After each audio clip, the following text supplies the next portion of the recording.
इस फिल्म की शुरुआत वलेंसिया नाम के शहर से होती है, जहां बहुत तेज बारिश होती है और सड़कों पर पानी भर जाता है, जिससे पूरा ट्रैफिक रुक जाता है। गाड़ियां आगे नहीं बढ़ पाती और ड्राइवर और यात्री सभी वहीं फंस जाते हैं। शहर का माहौल पूरी तरह तनाव भरा हो जाता है। इसी रुकी हुई गाड़ियों में सैंड्रा की गाड़ी भी होती है, जो वलेंसिया बैंक की मैनेजर है। वह एंटोनियो नाम के आदमी को फोन करती है और पूछती है कि क्या उसका नाम उन लोगों की लिस्ट में है जिन्हें बैंक से निकाला जाएगा। एंटोनियो उसे बताता है कि अभी तक उसे इस बारे में कोई जानकारी नहीं मिली है। सैंड्रा उससे कहती है कि अगर उसका नाम लिस्ट में हो तो वह इस बात को किसी से न बताए और इसे राज ही रखे। सैंड्रा अपनी गाड़ी से उतरती है और बैंक के सामने पहुंचती है। वह अंदर जाती है और पूछती है कि स्टाफ में से कौन अलार्म सिस्टम चालू करने आया है, क्योंकि अभी तक कोई भी वहां नहीं पहुंचा होता है। महीनों नाम का कर्मचारी उसे बताता है कि खराब मौसम और खतरनाक रास्तों की वजह से अभी तक कोई नहीं आया है, लेकिन वह उसे भरोसा देता है कि दोपहर तक सब ठीक हो जाएगा और काम शुरू हो जाएगा। एक कर्मचारी नोटिस करता है कि सैंड्रा परेशान लग रही है। तब महीनों बताता है कि सैंड्रा का नाम सच में उन लोगों की लिस्ट में है जिन्हें बैंक से निकाला जाने वाला है और यह बात छुपाई जा रही है। सैंड्रा अपने ऑफिस में जाती है और फिर से एंटोनियो को फोन करती है। इस बार उसे पक्का पता चलता है कि उसका नाम लिस्ट में है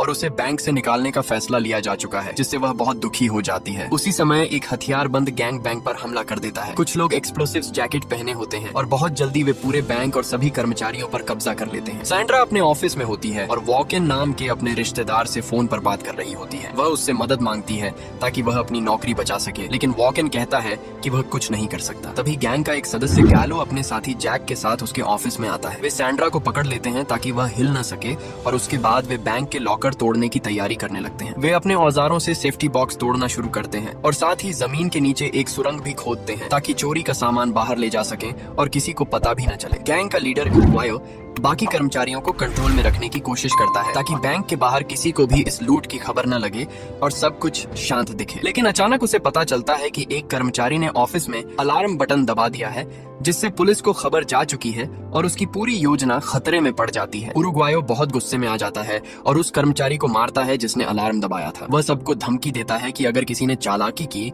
तो वह पूरे बैंक को उड़ा देगा और कोई भी नहीं बचेगा। एक महिला बंधक उसे समझाने की कोशिश करती है कि वह बम ना फोड़े, क्योंकि उसका एक बेटा है जिसे उसकी जरूरत है। उसकी बात सुनकर उरुग्वायो उसे अपने बेटे को फोन करने की इजाजत देता है। वह सभी कर्मचारियों को 1.5 मिनट का समय देता है ताकि वे अपने अपने घर वालों से बात कर सकें, लेकिन उसका असली मकसद उन्हें डराना होता है, न कि सच में किसी को मारना। इसी बीच पुलिस को अलार्म का सिग्नल मिल जाता है और उन्हें समझ आ जाता है कि बैंक खतरे में है। डिटेक्टिव डोमिंगो बैंक का नंबर मिलाता है ताकि हालात के बारे में पता कर सके। फोन गैंग का एक सदस्य उठाता है और वह धमकी देता है कि अगर पुलिस ने दखल दिया तो वे सभी बंधकों को मार देंगे। वह कहता है कि पहले उन्हें जो चाहिए वह मिलने दो, फिर वे निकल जाएंगे। गैंग पुलिस से एक कार और एक प्लेन की मांग करता है ताकि वे लूट के बाद आराम से भाग सके। डोमिंगो उन्हें बताता है कि यह फैसला उसके अकेले के हाथ में नहीं है और उसे ऊपर से मंजूरी लेनी पड़ेगी। उधर गैंग के एक सदस्य जिजियो अपने लीडर को बताता है कि सुरंग में पानी भरने लगा है, क्योंकि बाहर बहुत तेज बारिश हो रही है, जिससे उनका भागने का रास्ता खतरे में पड़ गया है। वे फैसला करते हैं कि आधे घंटे तक इंतजार करेंगे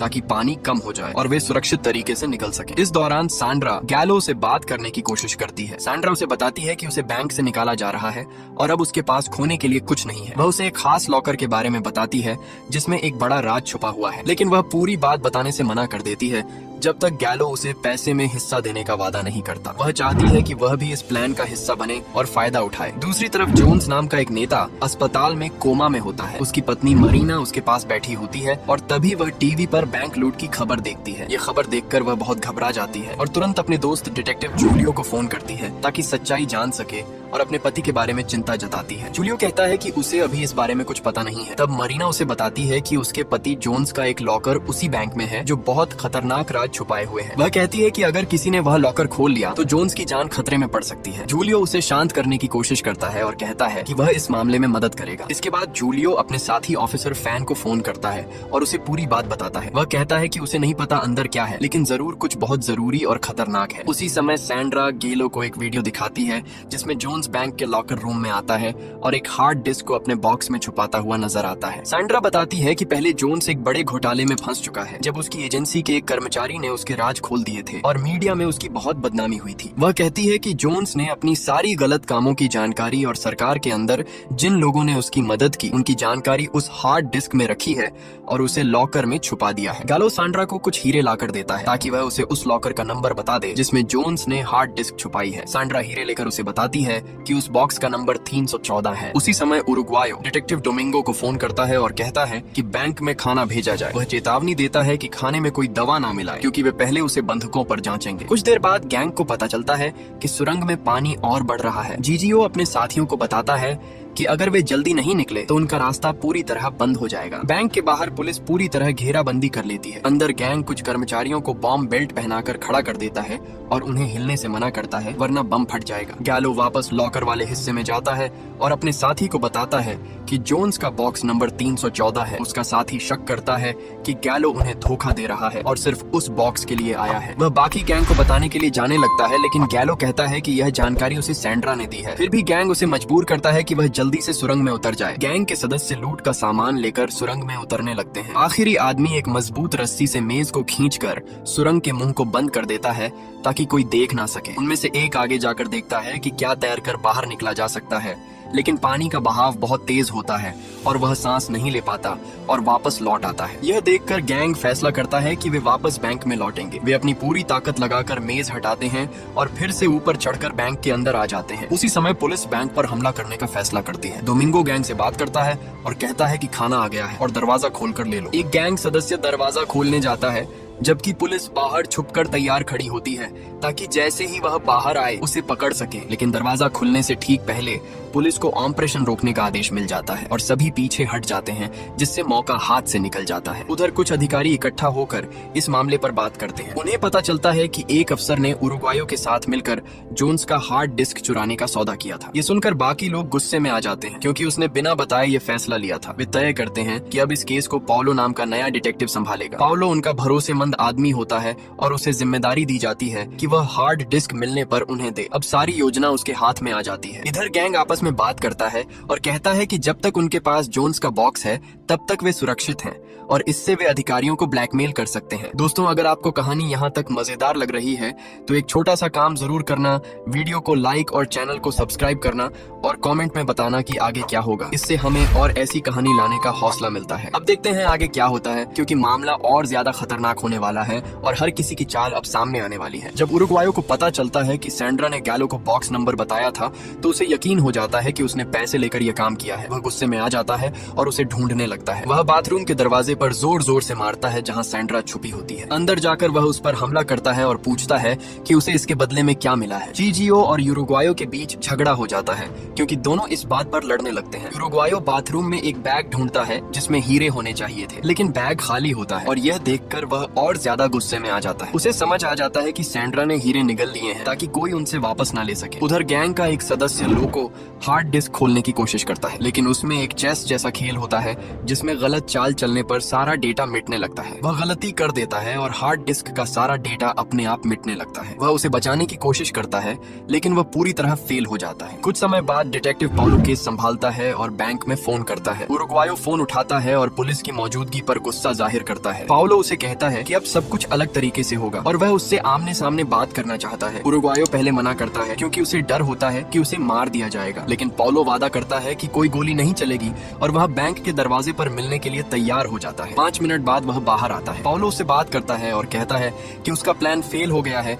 इसलिए वह उसकी मदद करेगा भागने में, लेकिन उसे उसके बताए अनुसार चलना होगा। बैंक में लौटकर उरुग्वायो बाकी गैंग को यह प्लान बताता है, जिसमें पास की बिल्डिंग से भागने की बात होती है, लेकिन बाकी लोग शक करते हैं कि यह जाल हो सकता है। उरुग्वायो उन्हें समझाता है कि वे चौथी मंजिल तक जाएंगे और एक खुले खिड़की से अंदर जाएंगे जहां पुलिस की यूनिफॉर्म रखी होगी ताकि वे बदल सकें। उसी समय लोको सच बताता है कि उसने हार्ड डिस्क का सारा डेटा मिटा दिया है। ये सुनकर उरुग्वायो बहुत गुस्से में आकर उसे मारता है। गैलो उसे रोकने की कोशिश करता है, लेकिन जब उसे भी सच पता चलता है तो वह भी लोको पर हमला कर देता है। सभी समझ जाते हैं कि अब उनका सबसे बड़ा सहारा खत्म हो गया है। गैंग पाउलो के बताए रास्ते से बिल्डिंग में पहुंचता है जहां एक आदमी उनकी मदद के लिए होता है। वे पुलिस की यूनिफॉर्म पहन लेते हैं, लेकिन गैलो उस आदमी को मारकर बेहोश कर देता है ताकि पुलिस को उनके बारे में पता न चले। वे बिना किसी की नजर में आए वहां से निकलना चाहते हैं। वे नीचे एंट्रेंस पर पहुंचते हैं जहां पुलिस गार्ड खड़े होते हैं। गार्ड उनसे पहचान पत्र और परमिट दिखाने को कहते हैं। गार्ड सैंड्रा के बारे में पूछते हैं तो गैलो कहता है कि वह उसे ऊपर से लाए हैं, लेकिन पुलिस को शक हो जाता है और वे उन्हें रोकने की कोशिश करते हैं। उसी समय गैंग अपने हथियार निकाल लेता है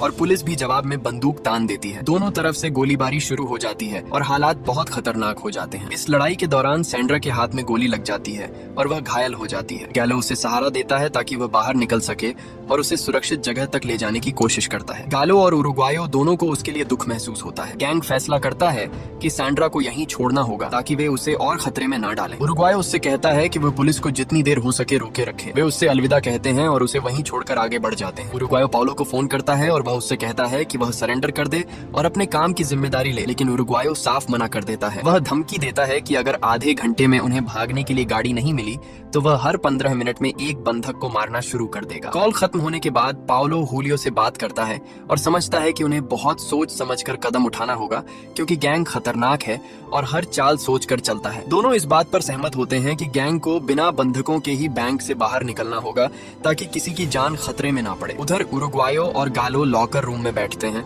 और आपस में माफी मांगते हैं। वे पुरानी बातों को भूलकर फिर से एक दूसरे पर भरोसा करने लगते हैं। वे अपने पुराने अनुभव बताते हैं और हंसने की कोशिश करते हैं ताकि तनाव कम हो सके। हालात के बीच वे खुद को संभालने की कोशिश करते हैं। लोको एक महिला बंधक के करीब आ जाता है और उसे अलग ले जाता है। वह उसे चोरी किए गए पैसों में से काफी रकम देता है और उसे छुपाने को कहता है। वह बताता है कि यह पैसा एक भ्रष्ट नेता के लॉकर से लिया गया है जो लोगों से चोरी करता है, इसलिए उसने उसे हिस्सा देने का फैसला किया। महिला डरते हुए पैसे लेती है और अपने कपड़ों में छुपा लेती है। वह वहाँ से चली जाती है और कुछ नहीं कहती। जब गैंग को लगता है कि उनका प्लान सही नहीं चल रहा है तो वे नया तरीका अपनाने का फैसला करते हैं और हालात को अपने हिसाब से मोड़ने की कोशिश करते हैं। उरुग्वायो पाउलो को फोन करता है और कहता है कि उन्हें सरकार के किसी आदमी से बात करनी है। पाउलो कारण पूछता है लेकिन वह कुछ नहीं बताता। वह कहता है कि अगर उसकी बात नहीं मानी गई तो वह किसी को नहीं मारेगा बल्कि जोन्स के हार्ड डिस्क की सारी जानकारी सबके सामने खोल देगा। यह सुनकर पाउलो बहुत घबरा जाता है क्योंकि वह खुद भी इस मामले में शामिल होता है। जूलियो डिटेक्टिव फोन से संपर्क करता है और उसे गैंग से मिलने को कहता है। फोन मजबूरी में मान जाता है और गैंग से मिलता है। वह उन्हें सजा कम कराने का वादा करता है,